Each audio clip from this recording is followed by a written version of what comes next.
Memorial meditation நினைவு கூர்தலின் தியானங்கள் என்ற புத்தகத்திலிருந்து நான் அவர்களுக்காக வேண்டிக் கொள்கிறேன் என்னும் தலைப்பின் கீழாக ரீபிரிண்ட் 35:51. ஆதார வசனம் யோவான் 17ஆம் அதிகாரம் 15 முதல் 26 வரை. நீர் அவர்களை உலகத்திலிருந்து எடுத்துக்கொள்ளும்படி நான் வேண்டிக் கொள்ளாமல், நீர் அவர்களை தீமை நின்று காக்கும்படி வேண்டிக் கொள்கிறேன். நான் உலகத்தான் அல்லாதது போல அவர்களும் உலகத்தார் அல்ல. உம்முடைய சத்தியத்தினாலே அவர்களை பரிசுத்தமாக்கும். உம்முடைய வசனமே சத்தியம். நீர் என்னை உலகத்தில் அனுப்பினது போல நானும் அவர்களை உலகத்தில் அனுப்புகிறேன். அவர்களும் சத்தியத்தினாலே பரிசுத்தமாக்கப்பட்டவர்களாகும்படி அவர்களுக்காக நான் என்னைத்தானே பரிசுத்தமாக்குகிறேன். நான் இவர்களுக்காக வேண்டிக் கொள்ளுகிறதும் அல்லாமல் இவர்களுடைய வார்த்தையினால் என்னை விசுவாசிக்கிறவர்களுக்காகவும் வேண்டிக் கொள்கிறேன். அவர்கள் எல்லாரும் ஒன்றாயிருக்கவும், பிதாவே, நீர் என்னை அனுப்பினதை உலகம் விசுவாசிக்கிறதற்காக நீர் என்னிடத்திலேயும் நான் உம்மிலேயும் இருக்கிறது போல அவர்கள் எல்லாரும் நம்மில் ஒன்றாயிருக்கவும் வேண்டிக் கொள்கிறேன். நாம் ஒன்றாயிருக்கிறது போல அவர்களும் ஒன்றாயிருக்கும்படி நீர் எனக்கு தந்த மகிமையை நான் அவர்களுக்கு கொடுத்தேன். ஒருமைப்பாட்டில் அவர்கள் தேறினவர்களாயிருக்கும்படிக்கும் என்னை நீர் அனுப்பினதையும் நீர் என்னில் அன்பாயிருக்கிறது போல அவர்களிலும் அன்பாயிருக்கிறதையும் உலகம் அறியும்படிக்கும் நான் அவர்களிலும் நீர் என்னிலும் இருக்கும்படி வேண்டிக் கொள்கிறேன். பிதாவே, உலகத் தோற்றத்துக்கு முன் நீர் என்னில் அன்பாயிருந்தபடியினால் நீர் எனக்கு தந்த என்னுடைய மகிமையை நீர் எனக்கு தந்தவர்கள் காணும்படியாக நான் எங்கே இருக்கிறேனோ அங்கே அவர்களும் என்னுடனே கூட இருக்க விரும்புகிறேன். நீதியுள்ள பிதாவே, உலகம் உம்மை அறியவில்லை, நான் உம்மை அறிந்திருக்கிறேன். நீர் என்னை அனுப்பினதை இவர்களும் அறிந்திருக்கிறார்கள். நீர் என்னிடத்தில் வைத்த அன்பு அவர்களிடத்தில் இருக்கும்படிக்கும் நானும் அவர்களில் இருக்கும்படிக்கும் உம்முடைய நாமத்தை அவர்களுக்கு தெரியப்படுத்தினேன், இன்னமும் தெரியப்படுத்துவேன் என்றார்.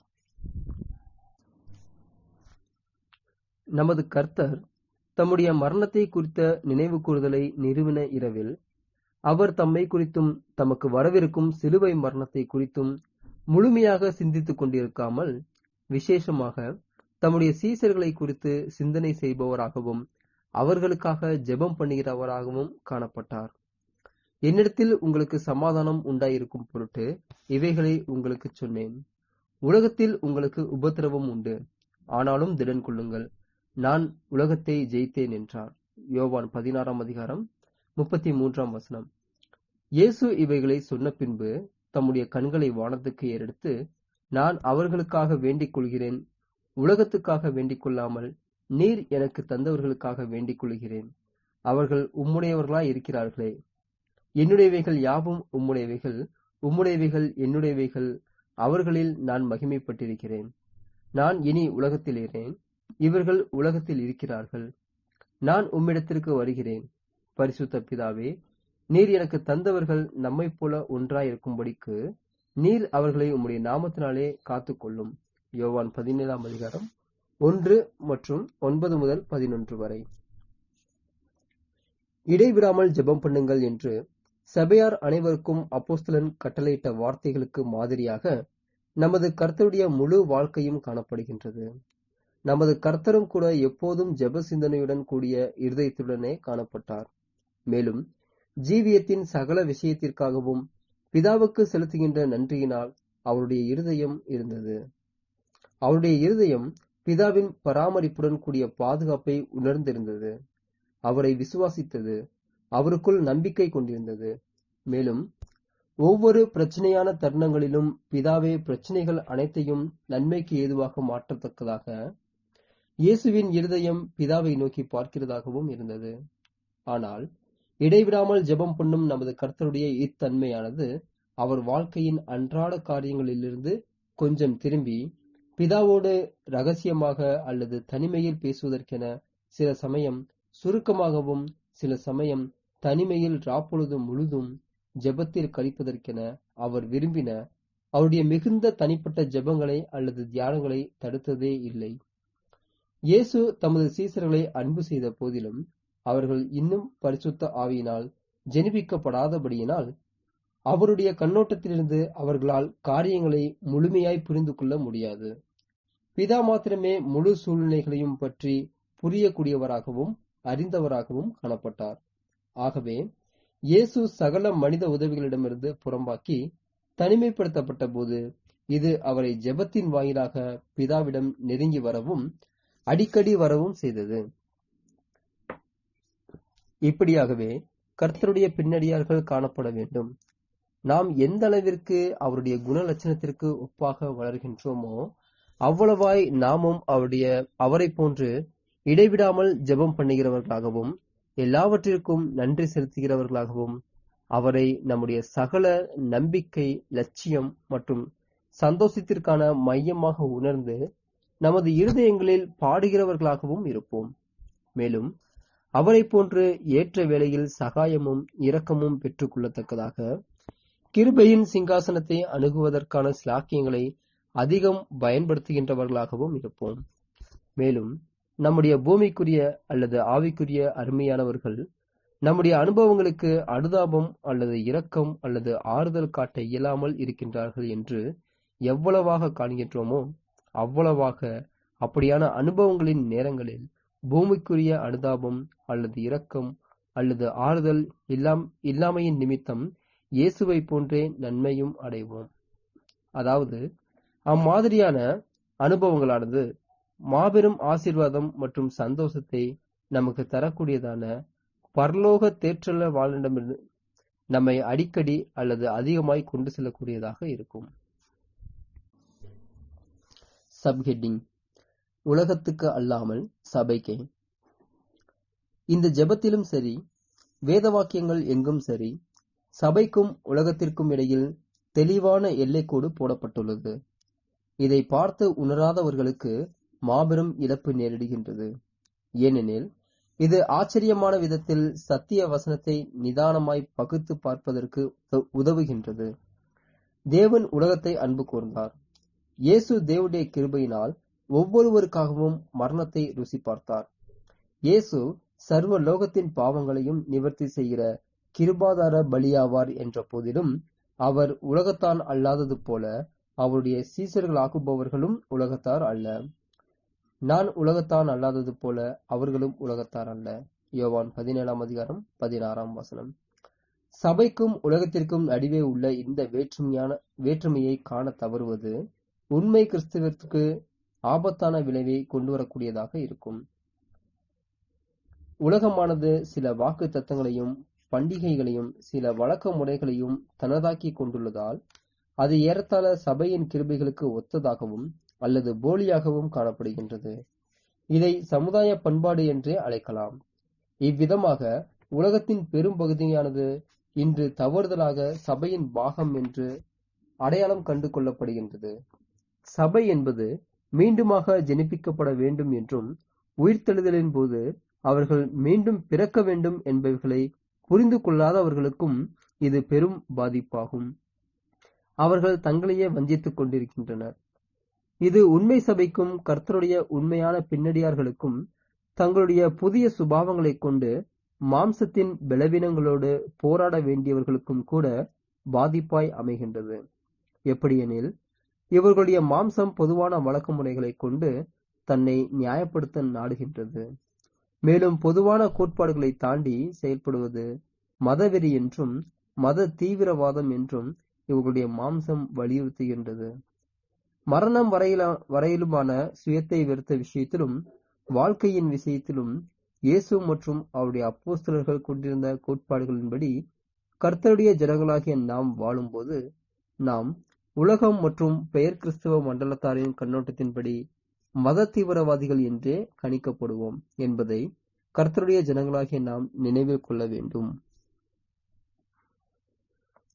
நமது கர்த்தர் உலகத்துக்காக ஜெபம் பண்ணவில்லை. ஏனெனில் உலகத்தை கையாளுவதற்கான கர்த்தருடைய வேலை இன்னும் வரவில்லை. அவ்வேளையானது கிறிஸ்துவின் சரீரமாகிய சபை தெரிந்தெடுக்கப்படுவது வரையிலும் வருவதில்லை. அவர் விசேஷமாக தம்முடைய அப்போஸ்தலர்களுக்காக ஜெபம் பண்ணினார். ஏனெனில் அவர்கள் உலகத்தில் தம்முடைய விசேஷமான பிரதிநிதிகளாக காணப்பட போகின்றவர்கள்.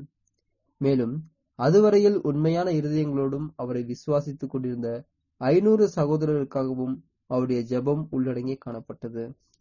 இவர்கள் மாத்திரமல்லாமல் வசனம் 20, யுகம் முடியும் வரையிலும் காணப்படும் இது போன்ற வகுப்பார் யாவருக்குமாக அவருடைய விண்ணப்பம் காணப்பட்டது.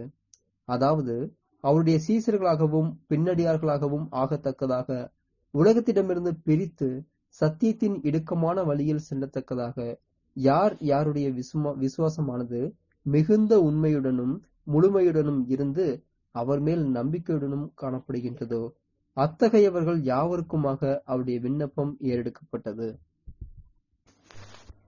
சப்ஹெட்டிங்: எவைகளுக்காக கர்த்தர் ஜெபம் பண்ணவில்லை? இன்றைய உலகத்திலுள்ள பெயர் கிறிஸ்தவ சபையின் கண்ணோட்டத்தை நாம் எடுத்துக்கொண்டு நம்மை ஒரு பெயர் கிறிஸ்தவ விசுவாசியின் ஸ்தானத்திலும் பெயர் கிறிஸ்தவன் அறிக்கை பண்ணுகிற விசுவாசத்தின் கண்ணோட்டத்திலும் நம்மை நாம் பொருத்தி பார்க்க முற்படுவோமாகில், நம் கர்த்தர் தற்கால சூழ்நிலைகளுக்காகவே ஜெபித்தார் என்று நாம் எண்ணிக்கொள்வோமானால் அவருடைய ஜெபம் பின்வரும் வார்த்தைகளை உள்ளடக்கி காணப்படலாம். என்னுடைய பின்னடியார்கள் எண்ணிக்கையில் மிகப்பெரிய அளவாக வேண்டும் என்றும், அவர்கள் மிகவும் செல்வ செழிப்புடனும் மிகவும் கல்வியறிவு உடையவர்களாகவும் இருந்து இதன் மூலம் அவர்கள் உலகத்தார் மத்தியில் சிறப்பு மிக்கவர்களாக இருக்க வேண்டும் என்றும் நான் ஜெபம் பண்ணுகிறேன். இன்னுமாக அவர்கள் மாபெரும் மத பிரிவுகளாக பிரிய வேண்டும் என்றும், அவர்களில் சிலர் சத்தியத்தின் ஒரு பாகத்தை பற்றி பிடித்துக் கொண்டும் வேறு சிலர் சத்தியத்தின் பாகங்களோடு தப்பறைகளையும் முரண்பாடுகளோடு கலந்துவிடவும் வேண்டும் என்றும் நான் ஜெபம் பண்ணுகிறேன். வெளித்தோற்றமான பயபக்தியும் சுயத்தில் திருப்தியும் பெருமையும் அல்லது கௌரவமும் கொண்டு சமய குருமார் திருச்சபை என்று அறியப்படும் வகுப்பாருக்காக நான் ஜெபம் பண்ணுகிறேன். வெஸ்ட் மினிஸ்டரின் அறிக்கையின்படியான விசுவாசத்தை பற்றி பிடித்துக் கொண்டிருந்து பிற்காலங்களில் தாங்கள் கை கொண்டிருந்த விசுவாசத்திற்கு நேர் எதிர்மாறான சுருக்கமான பிற்சேர்க்கையை 1902 வருடத்தில் வெளியிடப் போகும் கௌரவமான வகுப்பாருக்காகவும் நான் ஜெபம் பண்ணுகிறேன். இன்னுமாக வெஸ்லியின் தலைமையின் கீழ் நடத்தப்பட்டு தங்கள் வழிபாடுகளில் அநேக உலக ரீதியான வழக்கங்களையும் கவர்ச்சிகளையும் சேர்த்து கொண்டு மிகவும் செழிப்புள்ளவர்களாகி வருடம் முழுவதும் தங்கள் சபை கட்டிடத்தை குறித்து பெருமையாக பேசப்போகும் மற்றொரு மாபெரும் சபை பிரிவுக்காகவும் நான் ஜெபம் பண்ணுகிறேன். இன்னுமாக என்னுடைய நாமத்தை தரித்துக் கொண்டு லூதரை பின்பற்றுகிற மற்றொரு மாபெரும் பிரிவு அல்லது என் பின்னடியார்களின் வகுப்பாருக்காகவும் நான் ஜெபம் பண்ணுகிறேன். என்னுடைய ராஜ்யத்தை தன்னுடையது என்று கூறிக்கொண்டு பூமியின் ராஜாக்கள் மேல் வல்லமையிலும் மாபெரும் மதிப்பிலும் கனத்திலும் ஆளுகை செய்வோம் என்று உரிமை பாராட்டிக் கொண்டும் தங்களுடைய தலைவர் மற்றும் பிரதிநிதிகளே என்னுடைய பிரதிநிதி என்றும் உலகத்தின் ஆவிக்குரிய சக்கரவர்த்தி என்றும் உரிமை பாராட்டப் போகும் மாபெரும் ரோம கத்தோலிக்க திருச்சபைக்காக நான் ஜெபம் பண்ணுகிறேன். இன்னுமாக இச்சபை பிரிவானது தன்னுடைய சூழ்ச்சியான திட்டங்கள் வாயிலாக என்னுடைய வார்த்தைகள் பொது ஜனங்களை சென்றடையாத வண்ணம் பார்த்து கொள்ளட்டும் என்றும், இச்சபை பிரிவானது எண்ணற்ற அதன் பூசை பலிகளை பாவத்திற்கான என்னுடைய மாபெரும் பலிக்கு அடையாளமாக வைக்கட்டும் என்றும், இப்பிரிவினர் செழித்தோங்க வேண்டும் என்றும், இவர்கள் உன்னதமானவருடைய பரிசுத்தவான்களை ஒடுக்கட்டும் என்றும் நான் ஜெபம் பண்ணுகிறேன். இன்னுமாக இந்த அனைத்து சிறு சிறு பிரிவினரும் செழித்தோங்க வேண்டும் என்றும், அந்த ஒவ்வொரு பிரிவினரும் தங்களிடத்தில் மாத்திரமே சத்தியம் இருக்கின்றது என எண்ணிக்கொண்டு தங்கள் தங்கள் விசுவாச பிரமாணங்களில் திருப்தி அடைந்தவர்களாக காணப்பட்டு வழியையும் சத்தியத்தையும் ஜீவனையும் அறிந்து கொள்வதற்கென வேத வாக்கியங்களை ஆராய்வதிலிருந்து தடை பண்ணப்பட்டவர்களாக இருக்க வேண்டும் என்றும் நான் ஜெபம் பண்ணுகிறேன். இப்பிரிவினர்கள் அனைவரும் இவ்விதமாக சிதறடிக்கப்பட்டவர்களாகவும் பிரிந்து பிரிந்து காணப்படுகிறவர்களாகவும் இருந்து தங்களுக்கு இடையில் ஒருவருக்கொருவர் வேலிகள் வைத்துக் கொள்ள வேண்டும் என்றும் நான் ஜெபம் பண்ணுகிறேன். இன்னுமாக இப்பிரிவினர்கள் தங்களை ஒவ்வொரு பிரிவினரிடமிருந்து வேறுபடுத்தி காட்டுவதற்கு அவர்கள் மதப்பிரிவின் எல்லைக்கோடுகளை கொண்டிருப்பதோடு அரசியல் ரீதியான எல்லைக்கோடுகளையும் தேசம் சார்ந்த அடிப்படையில் பிரிக்கும் எல்லைக்கோடுகளையும் கொண்டவர்களாக இருந்து இதன் காரணமாக ஒரு பிரிவை அல்லது தேசத்தை சார்ந்த ஆயிரம் மாணவர்கள் மற்ற பிரிவினர் அல்லது தேசத்தை சார்ந்தவர்களை அச்சுறுத்தி யுத்தம் புரிந்து கொன்று போடவும் நான் அவர்களுக்காக ஜெபம் பண்ணுகிறேன். இன்னுமாக இவர்கள் ஒருவரோடு ஒருவர் யுத்தம் பண்ணுவதற்கும் அல்லது ஒருவரை ஒருவர் பயமுறுத்துவதற்கும் மிரட்டுவதற்கும் என ஒவ்வொரு வருடமும் படைகளுக்காகவும் ஆயுதங்களுக்காகவும் போர்க்கப்பல்களுக்காகவும் பல மில்லியன் டாலர்களை செலவழிக்கும் அளவிற்கு இவர்களுக்கு இடையே காணப்படும் இந்த தேசம் அடிப்படையிலான வித்தியாசங்கள் மிஞ்சி போவதற்காகவும் நான் ஜெபம் பண்ணுகிறேன். இன்னுமாக கிறிஸ்தவ மண்டலத்தார் கையாளும் என்னுடைய போதனைகளினால் உண்டாகும் மகிமையான காரியங்களை கண்டு அந்நிய தெய்வங்களை வணங்கும் உலகத்தார் வசீகரம் அடைய வேண்டும் என நான் ஜெபம் பண்ணுகிறேன். மேலும் அந்நிய தெய்வங்களை வணங்கும் உலகத்தார் வசீகரிக்கப்பட்டு நாமும் தனி கட்சிகளாகவும் மதப்பிரிவினர் உறுப்பினர் ஆகலாம் வாருங்கள் என்றும், நாமும் ஆயுதம் தரித்து யுத்தம் பண்ணலாம் என்றும், தூய்மையற்று நடப்பதற்கும் குடிவெறி கொள்வதற்கும் நெறி தவறி சிற்றின்பங்களில் ஈடுபடுவதற்குமான பிரத்யேக உரிமை கிறிஸ்தவ தேசங்களுக்கு மாத்திரம் முழுமையாக இல்லை. ஆகையால் இச்செயல்களை நாமும் செய்யத்தக்கதாக கிறிஸ்தவ தேசத்தாரின் வழிமுறைகளை நாமும் கற்றுக்கொள்வோம் வாருங்கள் என்று ஒரே குரல் எழுப்பும்படிக்கு நான் அவர்களுக்காக ஜெபம் பண்ணுகிறேன். இவ்வாறாகவே அவரது ஜெபம் அமைந்திருக்கும். சப்ஹெட்டிங்: எவைகளுக்காக நமது கர்த்தர் ஜெபம் பண்ணினார்?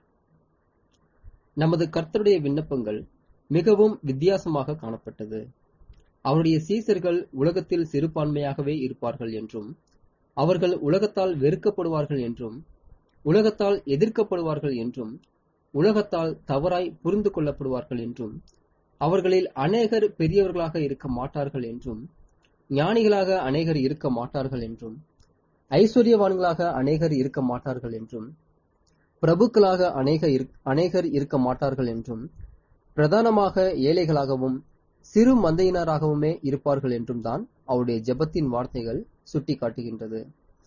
இயேசு தனிப்பட்ட விதத்தில் தெரிந்தெடுத்துக் கொண்ட சீசர்களிடம் காணப்பட்ட பண்புகளானது பிற்காலங்களிலும் அவருடைய உண்மையான பின்னாடியார்கள் என அவரிடம் கிட்டி சேரும் அனைவரிடமும் காணப்பட வேண்டும். கிறிஸ்தவ தேசங்கள் மற்றும் கிறிஸ்தவ பிரிவுகளின் மக்கள் மகா திரளாய் காணப்பட்டாலும் கர்த்தர் தம்முடையவர்களை அறிவார். மேலும் இந்த ஜெபத்தை நாம் பார்க்கையில், இந்த யுகத்தில் அவர் தம்முடைய ஜனங்களை உலகத்திடமிருந்து பிரிக்காமல் அவர்களை உலகத்தில்தான் விட்டு சென்றார். அவர்கள் இருதயம் உலகத்திடமிருந்து பிரிந்திருப்பது மாத்திரமே முக்கியமானதாகும். நீர் அவர்களை உலகத்திலிருந்து எடுத்துக்கொள்ளும்படி நான் வேண்டிக் கொள்ளாமல், நீர் அவர்களை தீமை நின்று காக்கும்படி வேண்டிக் கொள்கிறேன். யோவான் 17:15. தீமையை நன்மை என்று நாம் சொல்லக்கூடாது. உலகம் தூய்மையாகிவிட்டது என்று நாம் சொல்லக்கூடாது. அது இன்னமும் தீமை நிறைந்ததாகவே உள்ளது. கர்த்தரை சிலுவையில் அறைந்து அவருடைய பின்னாடியார்களை துன்பப்படுத்திய யூத மார்க்கம் அப்போது எந்த நிலையில் காணப்பட்டதோ அதே நிலையில்தான் இன்று கிறிஸ்தவ மண்டலமும் நடைமுறையில் காணப்படுகின்றது. அப்போதிருந்த யூதர்களின் பிரதானமான மத பிரிவினர் தங்களை தேவனுடைய பரிசுத்த ஜனங்கள், அதாவது இதுவே பரிசேயர் என்ற வார்த்தைக்கான அர்த்தமாகும், என்று தாங்களே அழைத்துக் கொண்டனர். மேலும் முழு தேசமும் வெளிப்புறமான ஒழுக்கம் என்னும் தளத்தில் நின்று கொண்டிருந்ததை கர்த்தர் நமது பார்வையில் நாடகமாகவே பார்த்தார். அந்த தலைவர்களை குறித்து அவர் வெள்ளடிக்கப்பட்ட கல்லறை என்றும், உள்ளே முழு தீட்டு காணப்படுகின்றது என்றும் கூறினார். மேலும் அவர்கள் பாத்திரத்தின் வெளிப்பாகத்தை சுத்தமாயிருக்க உட்புறத்தை அழுக்காகவே விட்டுவிட்டார்கள் என்றும், அவர்கள் தங்கள் காப்பு நாடாக்களை அகலமாக்கிக் கொண்டு வீதிகளில் ஜெபம் செய்கிறார்கள். மத்தேயு 23:5. ஆனால் அவர்களின் இருதயமோ பரிசுத்தம் அல்லது அன்புக்கு மிக தொலைவில் காணப்படுகின்றது என்றும் கர்த்தர் கூறினார்.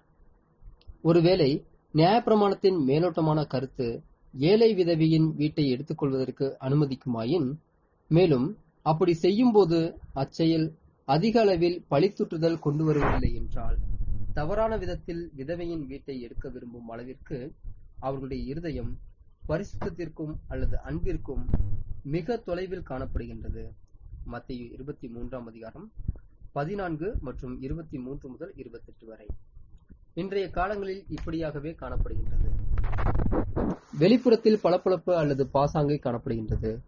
அநேக சந்தர்ப்பங்களில் மாய்மாலமும் வெளிவேசமான வழிபாடுதான் காணப்படுகின்றது.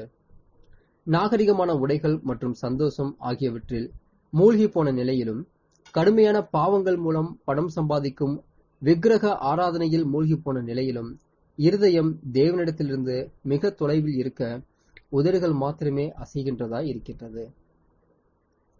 இத்தகைய சூழ்நிலைகளில் இருந்து தம்முடைய உண்மையான பின்னடியார்கள் பரலோக வல்லமையினால் விலக்கி காக்கப்பட வேண்டும் என்று நமது கர்த்தர் ஜெபம் பண்ணினார். அதாவது மாய்மாலங்கள் மீது ஈர்க்கப்படுவதிலிருந்தே விலக்கி காக்கப்படுவார்களே ஒழிய மாய்மாலக்காரர்களிடமிருந்து பின்னடியார்கள் பிரிக்கப்படுவதில்லை. இது சுவிசேஷ யுகம் முழுவதும் உள்ள அனைவருக்கும் பொருந்தக்கூடியதாக இருக்கின்றது என நாம் விசுவாசிக்கின்றோம். கர்த்தருடைய ஜெபம் நிறைவேறியுள்ளது என்றும் சிதறி ஆங்காங்கே காணப்படும் அவருடைய சிறு மந்தையானது, அதாவது மெய்யான திராட்சை செடியின் கிளைகளானது, இருதயத்தில் ஆவிக்குரியவர்களாக தலைத்து ஓங்கியுள்ளனர். மேலும் உலகத்தின் ஒரு பாகமாக மாத்திரமே இருக்கும் பெயர் கிறிஸ்தவ மண்டலத்தாரிடம் முற்றிலும் பிரிந்த ஜீவியத்தை கைக்கொண்டவர்களாக இருக்கின்றனர் என்றும் நாம் நம்புகின்றோம்.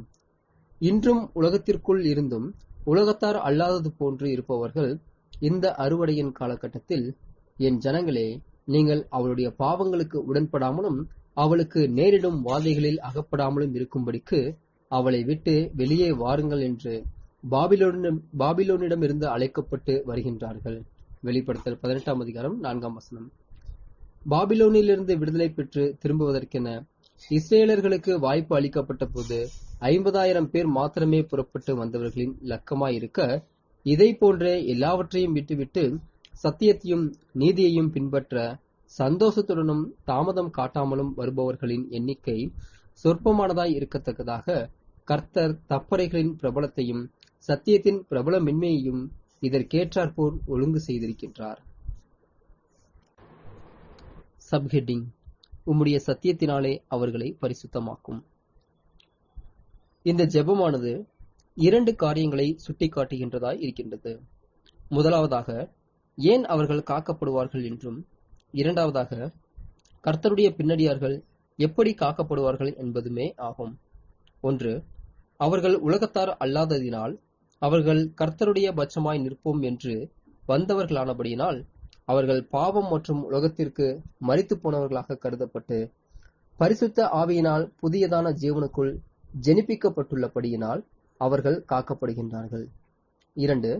அவர்கள் உலகத்தில் இருக்கையில் காக்கப்படுவார்கள். ஆனாலும் உலகத்தினால் காக்கப்படாமல் அவர்களுடைய இருதயத்தில் காணப்படும் சத்தியத்தின் வல்லமையினால் காக்கப்படுவார்கள். சத்தியமானது அவர்களை பரிசுத்தமாக்கும் அல்லது பிரித்து வைக்கும். ஏதாகிலும் ஒரு சத்தியம் அல்ல. அனைத்து பெயர் கிறிஸ்தவ சபைகளின் சத்தியங்களும் அல்ல. மாறாக தெய்வீக குணலட்சணம், தெய்வீக திட்டம் மற்றும் இவைகள் உடனான சபையின் தொடர்பை குறித்ததான தெய்வீக வெளிப்படுத்தல்களுடைய சத்தியமே அவர்களை காக்குகின்றது. இவைகள் அனைத்தையும் தான் கர்த்தர் இரத்தின சுருக்கமாக உமது அல்லது என் வசனமே சத்தியம் என்று கூறுகின்றார். அதாவது வசனமாகிய சத்தியமே என்னுடைய சீசர்களை உலகத்தினின்று பிரிக்கக்கூடியதாக இருக்கின்றது என்றார். உபதேசங்கள் உலகத்தின் அனைத்து மூலைகளிலும் பெயர் கிறிஸ்தவ சபைகளிலும் பிரபலமற்ற நிலையில் போய்விட்டது என்று நாம் அறிவோம். இதில் எவ்வித ஆச்சரியமும் இல்லை. பெயர் கிறிஸ்தவ மண்டலத்தின் பல்வேறு பிரிவுகள் மற்றும் இயக்கங்களின் உபதேசங்களும் விசுவாச பிரமாணங்களும் தப்பறையான விஷயங்களோடு மிகவும் கலக்கப்பட்ட நிலையில் காணப்படுவதினால் இவைகள் ஆவிக்குரிய மனதினுடைய ஆவிக்குரிய புலன்களுக்கு மிகவும் வெறுப்பாயிருப்பதினால் பெயர் கிறிஸ்தவ மண்டலத்தாரின் மேஜையிலிருந்து இப்படிப்பட்டவைகளை பங்கெடுக்க சபை ஜனங்கள் எவ்வளவேனும் விரும்புவதில்லை. இதை குறித்துதான் தீர்க்கதரிசி போஜன பீடங்களெல்லாம் வாந்தியினாலும் அசுத்தத்தினாலும் நிறைந்திருக்கிறது என்று கூறுகின்றார். இருண்ட யுகத்தின் போது உருவாக்கப்பட்ட ஒவ்வொரு விசுவாச பிரமாணமும் இன்றும் அருவருக்கத்தக்கதாகவே இருக்கின்றது. ஆனால் உமது வசனமே சத்தியம் என்று சொல்லப்படும் சத்தியமானது ஒருபோதும் ஊசி போவதில்லை, ஒருபோதும் சலிப்படைவதில்லை அல்லது அருவருக்கப்படும் நிலைக்கு போவதில்லை. அது இன்னமும் பரலோகத்திலிருந்து வந்த அப்பமாகவே இருக்கின்றது. அது இன்னமும் ஜீவ அப்பமாகவே இருக்கின்றது. மேலும் சத்தியத்தில் காணப்படும் அனைவராலும் கிறிஸ்துவுக்குள் குழந்தைகளாக மாத்திரம் இருந்து அவருடைய வார்த்தை என்னும் போஜனத்தை புசித்து அதனை உட்கிரகித்து கொண்டவர்கள் அனைவராலும் பால் குடிப்பதை மறந்து பலமுள்ள ஆகாரம் புசிக்க ஆயத்தமாக இருக்கும் அனைவராலும் தெய்வீக திட்டமானது எனது ஏக்கங்களை திருப்தி செய்த வண்ணம் வேறு எதுவும் என்னை திருப்தி செய்ய முடியாது என்று பாடுகிற கவிஞனோடு சேர்ந்து பாட முடியும். சத்தியமானது இருதயத்தின் இயக்கங்களை நிறைவு செய்வதனால் சத்தியம் இருதயத்தை சுத்திகரிக்கும் வல்லமை உடையதாய் இருக்கின்றது. ஒவ்வொரு இருதயத்திலும் காணப்படும் தாளந்துகள் அல்லது திறமைகள் மற்றும் விண்ணப்பங்கள் செயல்பட வேண்டுமென விரும்புகின்றது. இருதயத்தின் இந்த பல்வேறு தாளந்துகள் மற்றும் பண்புகளின் பசிதாகத்தை சந்திப்பதற்கு அல்லது திருப்திப்படுவதற்கு ஏதாகிலும் கொடுக்கப்பட வேண்டும். இருதயத்தின் இயக்கங்களை அல்லது ஆர்வங்களை திருப்திப்படுத்துவதற்கென்று தெய்வீக வார்த்தைகளின் மகா மேன்மையும் அருமையுமான வாக்கு தத்தங்களானது இருதயத்திற்குள் கொண்டு போகப்படவில்லை எனில் இருதயம் மற்ற விஷயங்களை கொண்டு திருப்தியாகிவிடும். உலகமும் மாமிசமும் பிசாசும் இருதயத்தை சூழ்ந்து பல்வேறு கவர்ச்சிகரமானவைகளை அதற்கு அளித்துக் கொண்டிருப்பதினால் ஒருவேளை இருதயமானது தெய்வீக வாக்கு தத்தங்களினால் நிரப்பப்படாமலோ நிரப்பப்பட்ட நிலையில் காக்கப்படாமலோ விடப்படும் பட்சத்தில் கவர்ச்சியான இவைகளில் சிலவற்றை இருதயம் ஏற்றுக்கொண்டு நிரம்பிவிடும். ஆகவேதான் நமது கர்த்தருடைய உவமைகளில் எப்படியாக வருகின்றது. அசுத்த ஆவி ஒரு மனுஷனை விட்டு புறப்படும் போது வறண்ட இடங்களில் அலைந்து இளைப்பாறுதல் தேடியும் கண்டடையாமல் நான் விட்டு வந்த என் வீட்டுக்கு திரும்பி போவேன் என்று சொல்லி அங்கே வந்து அந்த வீடு வெறுமையாகவும் பெருக்கி ஜோடிக்கப்பட்டதாகவும் இருக்க கண்டு திரும்பி போய் தன்னிலும் பொல்லாத வேறு 7 ஆவிகளை தன்னோட கூட்டிக் கொண்டு வந்து உட்புகுந்து அங்கே குடியிருக்கும். அப்பொழுது அந்த மனுஷனுடைய முன்னிலைமையிலும் அவன் பின்னிலைமை அதிக கேடுள்ளதாக இருக்கும் என்றார். மத்தேயு 12ஆம் அதிகாரம் 43 முதல் 45 வரை. கிறிஸ்துவின் மீதான விசுவாசம் மூலம் நீதிமானாக்கப்படுவதனால் நம்முடைய இருதயங்கள் பாவங்களிலிருந்து சுத்திகரிக்கப்பட்டால் மாத்திரம் போதாது, நம்முடைய இருதயத்தில் கர்த்தர் நிரம்பி இருக்கவும் வேண்டும்.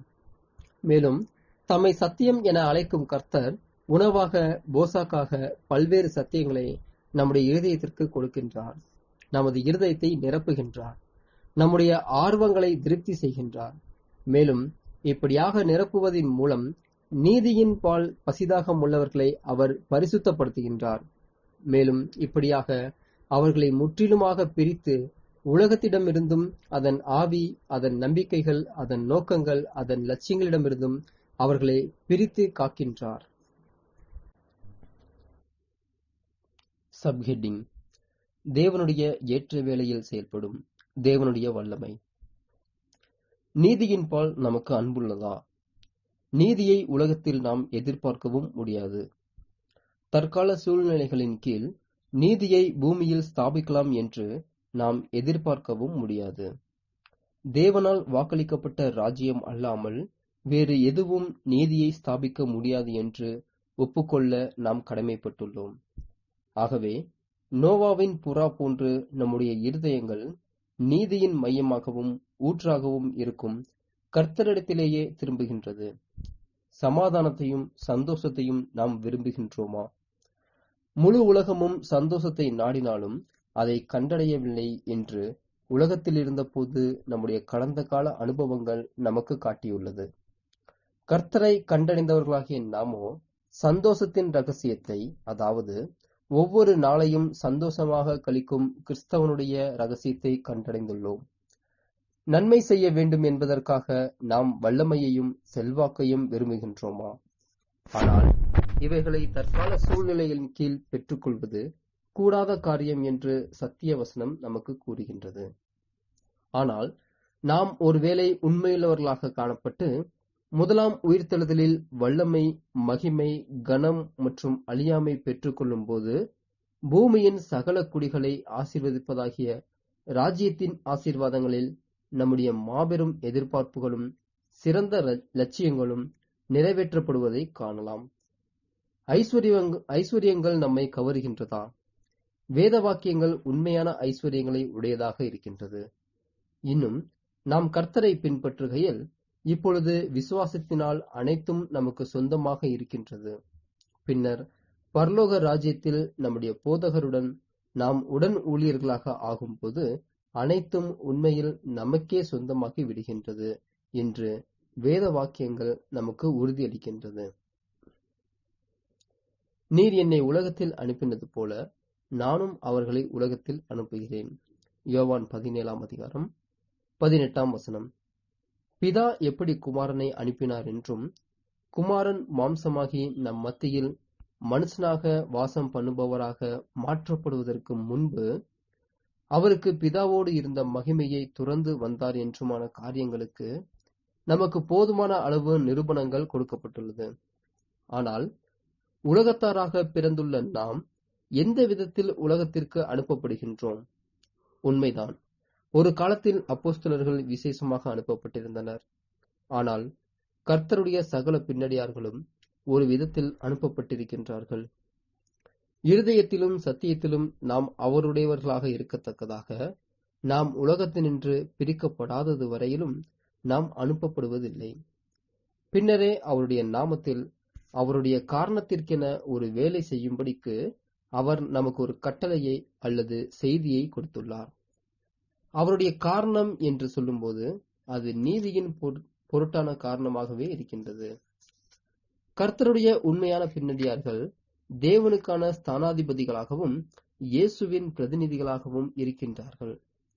அவர்கள் உலகத்தில் இருந்தது போன்று நாமும் உலகத்தில் இருக்கின்றோம். ஆகவே நாம் வெளிச்சத்தின் பிள்ளைகளாக நடக்கும்படிக்கு நமக்குள்ளாகவே பாவத்தை எதிர்த்து போராடுவதற்கும் பாவத்திற்கு எதிராகவும் நீதி, சத்தியம் மற்றும் வெளிச்சம் ஆகியவைகளுக்கு ஆதரவாக சகலவிதமான நேர்த்தியான வழிகளிலும் நம்முடைய செல்வாக்கை பயன்படுத்துவதற்கும் அவர் நம்மை அழைக்கின்றார். சப்ஹெட்டிங்: சபையோடு மகிமை பங்கிடப்படுதல். அவர்கள் உண்மையினால் உமக்கு உரியவர் ஆகும்படி அவர்களுக்காக என்னையே உமக்கு அர்ப்பணமாக்குகிறேன். யோவான் 17:19.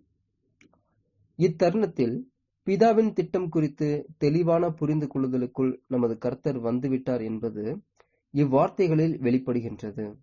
அதாவது, ராஜ்யத்தில் தம்மோடு உடன் சுதந்திரர்கள் ஆகுவதற்கும் தம்முடைய மகிமையில் பங்கடைவதற்குமான நோக்கத்திற்கு என தம்முடைய சீசர்கள் வளர்த்தப்பட வேண்டும் என்பதை குறித்ததான பிதாவின் திட்டத்தை முழுமையாக புரிந்து கொண்டிருந்தார்.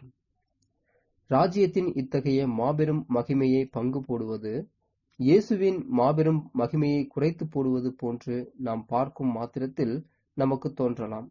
அதாவது, இது மோசேயுடன் இஸ்ரேல் ஜனங்களுக்கு நியாயம் விசாரிப்பதற்கென 70 மூப்பர்கள் நியமித்த காரியமானது மோசேயின் அதிகாரத்தை அல்லது கௌரவத்தை குறைத்து போடுவது போன்று அதை பார்க்கும் மாத்திரத்தில் தோன்றியது போல் காணப்படுகின்றது. ஆனால் நிழலில் மோசே மிகவும் சாந்தத்துடனும் மகிழ்ச்சியுடனும் 70 மூப்பர்களையும் தன்னுடன் பணிபுரிய வரவேற்கும் விதத்தில் ஆண்டவரின் மக்கள் அனைவருமே இறைவாக்கினராகும்படி ஆண்டவர் அவர்களுக்கு தம் ஆவியை அளிப்பது எத்துணை சிறப்பு என்று கூறுகின்றார். என்னாகமம் 11:29. ஆகவே கர்த்தர் இயேசுவும் தம்முடன் கூட்டிச் சேர்க்கப்படும் சபையானது தம்முடைய ராஜ்யத்தில் உடன் சுதந்திரர்களாக இருப்பது தம்முடைய மகிமையை குறைத்து போடுகின்றதாய் இருக்குமே என்று எண்ணுவதற்கு பதிலாக அவர்களை இருதயபூர்வமாக தெய்வீக திட்டத்தில் சேர்த்து கொண்டார். இன்னுமாக அவர் தாம் இடம் விட்டு கொடுப்பதாக கூறுகின்றார்.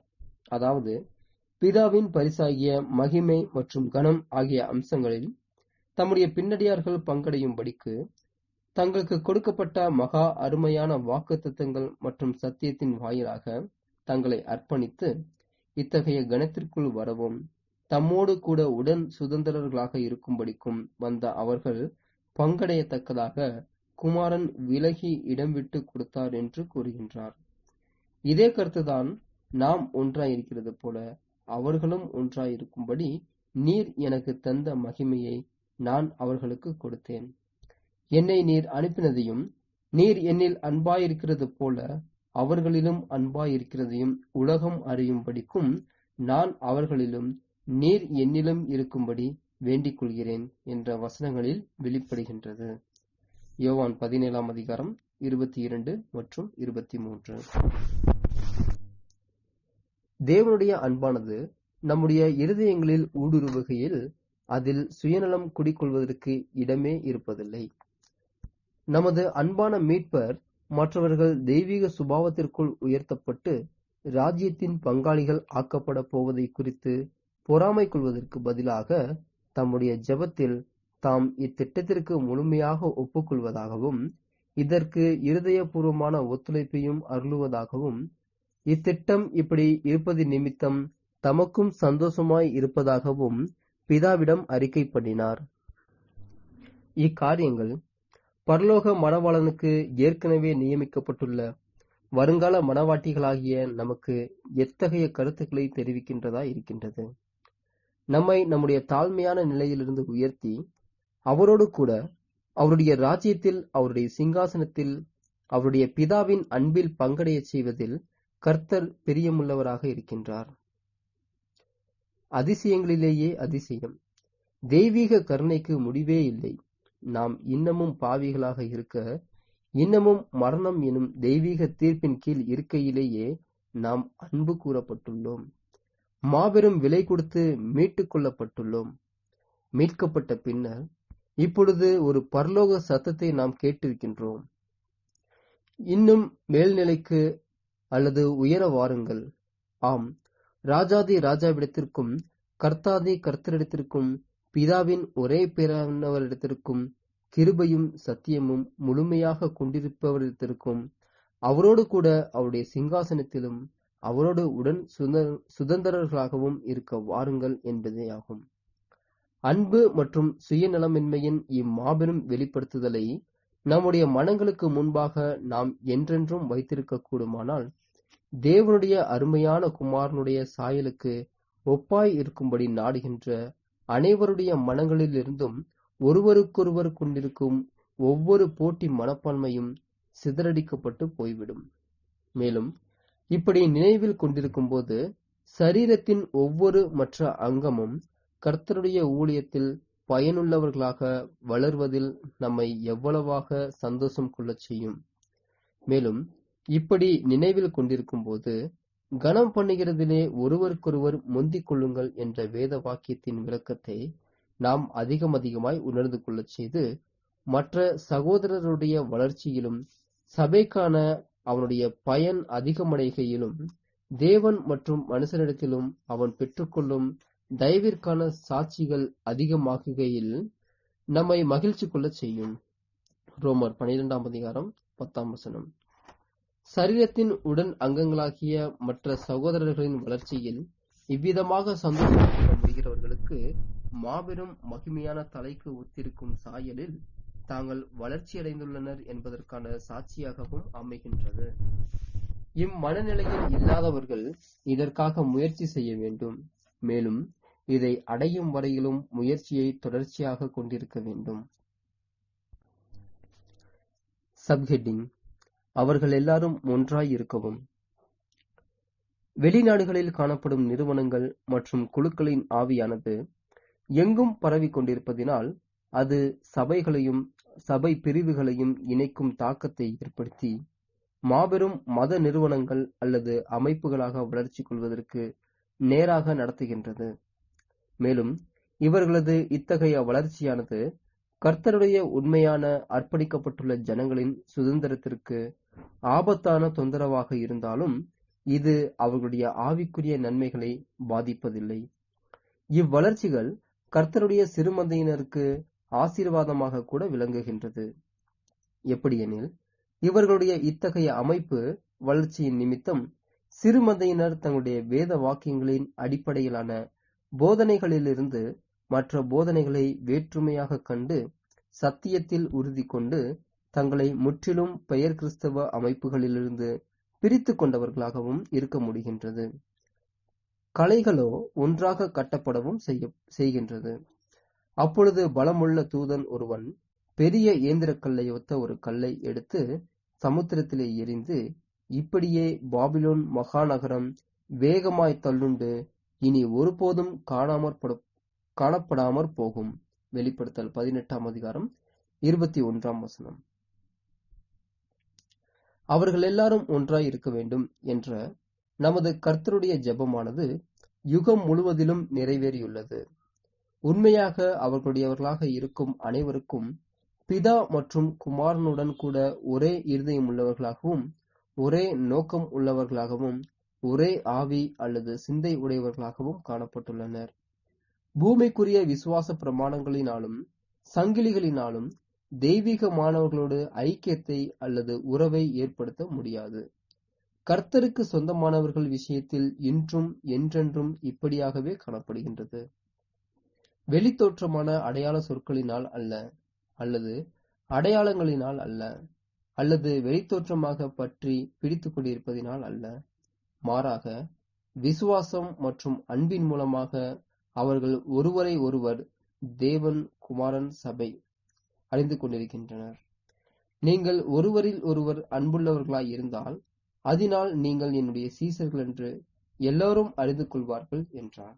யோவான் 13:35. நாம் சகோதரரிடத்தில் அன்பு கூறுகிறபடியால் மரணத்தை விட்டு நீங்கி ஜீவனுக்கு உட்பட்டிருக்கிறோம் என்று அறிந்திருக்கிறோம். 1 யோவான் 3:14. உண்மைதான். நாம் அனைத்து மனுஷர்களையும் அன்பு கூர்ந்து வாய்ப்பு அமையும் போது சகலருக்கும் நன்மை செய்ய நாடுகையில் அப்போஸ்தலர் அறிவித்த பிரகாரம் விசேஷமாக விசுவாச வீட்டாருக்கு, அதாவது கர்த்தரை அன்பு கூர்ந்து அவருடைய விலையேற பெற்ற இரத்தத்தின் மீது விசுவாசம் வைத்து அவருக்கென்று தங்களை முழுமையாக அர்ப்பணம் செய்து தங்களால் முடிந்த மட்டும் அவருடைய சித்தத்தை செய்து நாளுக்கு நாள் அவர் சித்தம் என்ன என்று இன்னுமாக அறிந்து கொள்ள நாடுபவர்களாகிய விசுவாச வீட்டாருக்கு நன்மை செய்ய நாடுபவர்களாக நாம் இருக்க வேண்டும். கர்த்தருடைய ஜனங்கள் மத்தியில் காணப்படும் இந்த ஒற்றுமையானது நபர்களின் ஒற்றுமையை குறிப்பதில்லை. கர்த்தருடைய பின்னடியார்கள் மாம்ச சரீரத்தின் விஷயத்தில் ஒன்றானவர்கள் அல்ல, மாறாக ஆவியில் அல்லது சிந்தனையில் ஒன்றாக இருக்கின்றனர். இந்த உதாரணமே அல்லது விளக்கமே தமக்கும் பிதாவுக்கும் இடையில் காணப்படும் ஒன்றாய் இருத்தலுக்கான விளக்கமாக அமைகின்றது என கர்த்தர் விளக்குகின்றார். அவர்கள் இருவரும் ஒரு நபராக இராமல் சிந்தனையிலும் நோக்கத்திலும் சித்தத்திலும் ஒன்றாய் இருக்கின்றார்கள். ஏனெனில் பிதாவின் பார்வைக்கும் பிரியமாயிருக்கும் பிதாவின் சித்தத்தையே தாம் எப்போதும் செய்கின்றதாக கர்த்தர் கூறுகின்றார். இவ்விதமாகவே நாமும் பிதாவின் சித்தமாக காணப்படும் கர்த்தருடைய சித்தத்தை செய்து அவருக்குள்ளும் அவருடைய அன்பிலும் நிலை கொண்டிருப்பவர்களாக காணப்படுகின்றோம். மேலும் இவ்விதமாக ஆவியிலும் சத்தியத்திலும் பிதாவும் குமாரனும் மனவாட்டியாகிய சபையும் ஒன்றாயிருக்கின்றார்கள். சப்ஹெட்டிங்: கிறிஸ்துவோடு கூட அவருடைய மகிமையில் பங்கடைதல். பிதாவே, உலகத் தோற்றத்துக்கு முன் நீர் என்னில் அன்பாயிருந்தபடியினால் நீர் எனக்கு தந்த என்னுடைய மகிமையை நீர் எனக்கு தந்தவர்கள் காணும்படியாக நான் எங்கே இருக்கிறேனோ அங்கே அவர்களும் என்னுடனே கூட இருக்க விரும்புகிறேன். யோவான் 17:24. இது ஒரு விண்ணப்பம் அல்ல, மாறாக தம்முடைய சித்தம் குறித்து கர்த்தர் இங்கு அறிக்கையிடுகின்றார். அதாவது பின்வருமாறு அவர் கூறுவது போன்றுள்ளது: பிதாவே, என்னுடைய பின்னடியார்கள் தொடர்புடைய விஷயத்தில் இதுவே உம்முடைய சித்தமென நான் புரிந்துள்ளேன். நானும் அதையே விரும்புகின்றேன். நீர் ஆயத்தம் பண்ணியுள்ள இந்த மாபெரும் தாராள மனமுள்ள ஏற்பாட்டிற்கு அல்லது ஒழுங்குமுறைக்கு நான் ஆட்சேபனையின்றி ஒப்புக்கொள்கின்றேன். இறுதியில் என்னுடைய பின்னடியார்கள் என்னோடு கூட ஒரே மகிமையின் தளத்தில் என்னோடு இடம் பெற்றுக் கொள்வதில் நான் மகிழ்ச்சி அடைகின்றேன். மேலும் உலகம் தோன்றுவதற்கு முன்பும் என்னுடைய இந்த சீசர்களுக்கு ஒழுங்குகள் ஏற்பாடுகள் பண்ணுவதற்கு முன்பும் என் மீது கொண்டிருந்த அன்பின் நிமித்தமாகவே எனக்கு நீர் கொடுத்த மகிமைகளை என்னுடைய பின்னடியார்கள் காணவும் அதில் அவர்கள் பங்கடையும்படிக்கு அவர்கள் ஆசீர்வதிக்கப்படுவதில் நான் மகிழ்ச்சி கொள்வேன் என்பதே ஆகும். கர்த்தருடைய ஜெபத்தின் இறுதியான வார்த்தைகள் அழகாகவும் பிதாவிடத்திலும் தாம் பிதாவினிடத்தில் கொண்டுள்ள உறவின் மீதுள்ள கர்த்தருடைய நம்பிக்கையை குறித்து வெளிக்காட்டுவதாகவும் இருக்கின்றது. அவர் பிதாவை அறிந்திருந்தார்.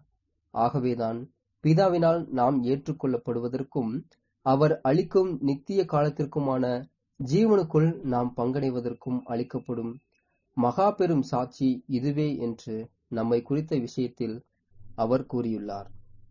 ஒன்றான மெய் தேவனாகிய உம்மையும் நீர் அனுப்பினவராகிய இயேசு கிறிஸ்துவையும் அறிவதே நித்திய ஜீவன். யோவான் 17:3. நீதியுள்ள பிதாவே, உலகம் உம்மை அறியவில்லை, நான் உம்மை அறிந்திருக்கிறேன். நீர் என்னை அனுப்பினதை இவர்களும் அறிந்திருக்கிறார்கள். யோவான் 17:7. 25 உம்முடைய நாமம் குறித்தும் உம்முடைய குணலட்சணம் குறித்தும் உம்முடைய மகத்துவம் குறித்தும் உம்முடைய நற்பண்புகள் குறித்தும் உம்முடைய அன்பு குறித்தும் உம்முடைய நன்கொடைகளை குறித்தும் நான் அவர்களுக்கு அறிவித்துள்ளேன். இன்னமும் அவர்கள் தாங்கிக் கொள்ளும் அளவிற்கு தகுந்தாற்படி சத்திய அறிவில் அவர்கள் வளரும்போது அதிகமாக உம்மை குறித்து அவர்களுக்கு வெளிப்படுத்துவேன். இப்படியாக நீர் என்னிடத்தில் வைத்த அன்பு அவர்களிடத்தில் இருக்கும்படிக்கும் நானும் அவர்களில் இருக்கும்படிக்கும் உம்மை குறித்து அவர்களுக்கு தெரியப்படுத்துவேன் என்ற விதத்தில் கூறினார். தேவனுடைய இந்த அன்பும் கிறிஸ்துவனுடைய இந்த அன்பும் எத்துணை அதிசயமாய் உள்ளது. இதன் நீளத்தையும் அகலத்தையும் உயரத்தையும் ஆழத்தையும் நம்மால் அளக்க முடியாதது போன்று தோன்றுகின்றது.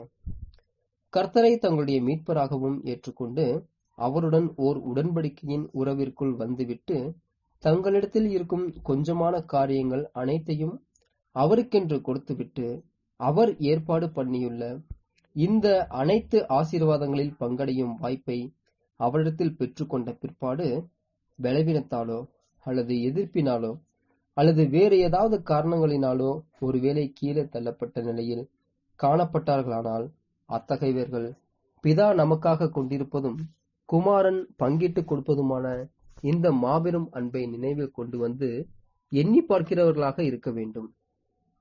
அதாவது நாம் பாவிகளாகவே இருக்கையில் நம்மை மீட்டுக் கொண்டது மாத்திரமல்லாமல் நாம் அவருக்காக பாடுபடுவோமானால் நாம் அதிசயமான ஆசீர்வாதங்களையும் ஸ்லாக்கியங்களையும் மற்றும் கர்த்தராகிய கிறிஸ்துவுடன் உடன் சுதந்திரத்துவத்தையும் அடையும்படிக்கு நம்மை அழைத்ததுமான அன்பை நாம் நினைவில் கொண்டு வந்து எண்ணி பார்க்கிறவர்களாக இருக்க வேண்டும். ஒருவேளை நாம் அவருக்காக பாடுபடுகிறவர்களாக இருப்போமாகில் இந்த அன்பானது நம்மை விட்டு எளிதில் தள்ளி போவதில்லை. நாம் பின்வாங்கி இரண்டாம் மரணத்திற்குள் போவதை அனுமதிப்பதை காட்டிலும் இந்த அன்பானது நம்மை சிட்சித்து திருத்துகின்றது. பின்னர் இயேசுவின் மீதான விசுவாசத்தில் நிலைத்திருப்பவர்களையும் உண்மையுள்ள வார்த்தைகளை தொடர்ந்து பற்றி பிடித்துக் கொண்டிருப்பவர்களையும் இறுதியில் இந்த அன்பானது ஒன்றில் சிறுமந்தையினராகவோ அல்லது திரள் கூட்டத்தினராகவோ விடுவித்து விடுகின்றது.